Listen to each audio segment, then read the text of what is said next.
It is not easy to understand this fragment of the Gospel. I believe, it seems to me, that we must begin from the end. He who is not with me is against me. What does this mean? What did Jesus wanted to say in the context in which he said it? It means that, I believe, many times we are not against Jesus, but neither we are in favor of him. We remain indifferent. As we say in Spain, it is an expression that it might not be understood in other places, but in Spain, watching the bulls from the sidelines, not like the bullfighters who is in the ring facing the animal horse. Watching the bull from the barrier, we see what happens as spectators, what happens in the world, what happens in the church, sometimes even what happens in your country, in your family. We are spectators. We don't want to complicate our lives. Let others do it. We are very demanding, so that those others solve the problems. We are even willing to applaud the one who has won. But we don't want the complications. Let others do it. We see the problems. We are not fools. We see them. But we don't want trouble. Let the others do it. Let others get their hands dirty. We don't want problems. For the others to complicate their lives, for the others to suffer persecution, but we watching the bulls from the sidelines, and Jesus says, that is not good, that's not fair. To be with Jesus, to follow Jesus, implies, at least, to believe in Him, in His divinity, and of course, in His humanity. With all of that this implies, it means trusting in Him. It means accepting His message without changing a comma. Being with Jesus also means trying to live like Him. I can not only believe in Him, I have to try to make my life like His, whom is my Lord. Knowing that I am a human being, but getting up after every fall. But there is also another thing that means to follow Jesus and to be with Him, to defend Him. In this context of today's Gospel, Jesus is being attacked. He's also been told that he is a demon. Who defends Jesus? A peaceful defense, of course, but a defense that is going to involve, probably, most likely, the attack against the one defending Christ. And that's where we place ourselves, on the top of the barrier, in the arena, watching the bulls from below. Maybe we think that this is not for us, or that it has to be solved by others. Jesus tells us that this is not so. To be with Him means, I repeat, to believe in Him, to try to live as He lived, and to defend Him, and defend Him when He needs to be defended from enemies without and enemies from within. Paying the price, even the price of dishonor, which is the greater than the price of life, or the price of life if necessary. I believe that from there, we can understand the rest of the fragment of today's Gospel, because it all begins because Jesus cast out a spirit from a person who was possessed, but who had the particularity that he was mute.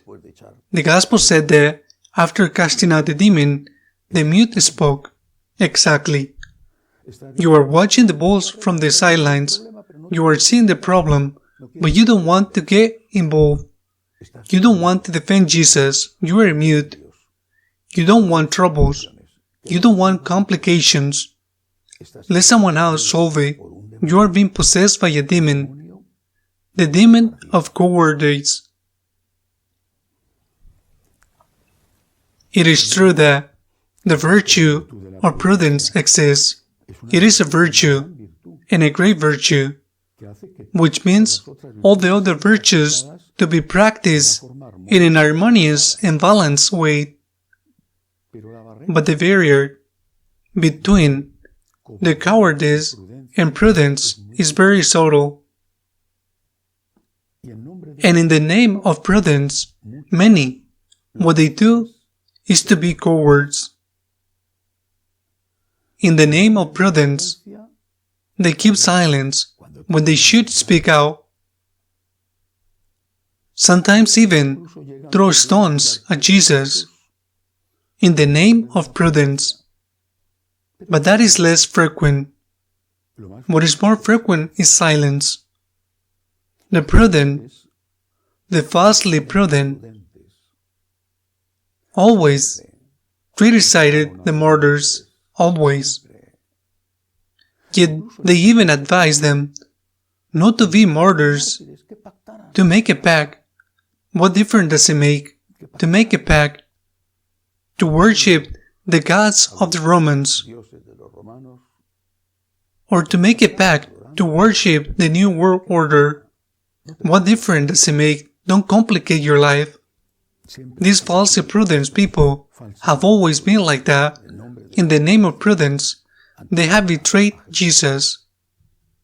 Meditating on this, I remember of a relatively recent story. Dietrich Bonhoeffer, a German Lutheran theologian, was one of the few personalities in the Lutheran Church who stood up to Hitler. Of course, Hitler put him in jail. He was martyred.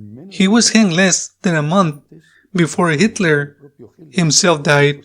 When the Russians entered Berlin, he could have been saved, but he was real killed out of hatred because the Americans were already very close to where he was, and before they could free him, they killed him. While he was in prison, Bonhoeffer, who had confronted Hitler's regime, there are some tremendous phrases of his, super critical against the Lutheran Church himself. The Catholic Church had many more martyrs, but while in prison, Bonhoeffer was visited by an old friend of his, a Lutheran pastor like him, who tried to convince him to leave the opposition to Hitler.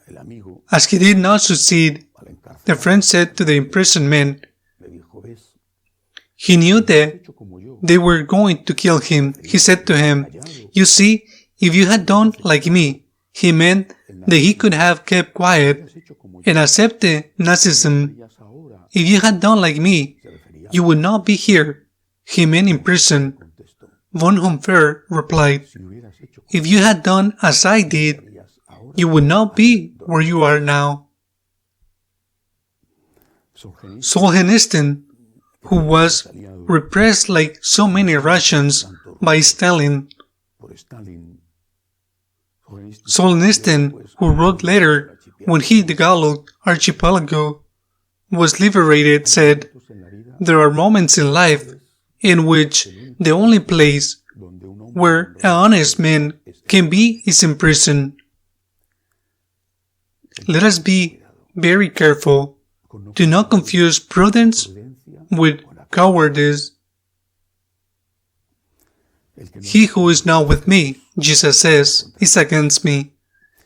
And to be with Jesus is, I repeat, to believe in Him, to trust in Him, accept His teaching. To be with Jesus is trying to imitate Him, to love Him. And to be with Jesus is, with prudence, but without cowardice, to defend Him. Amen.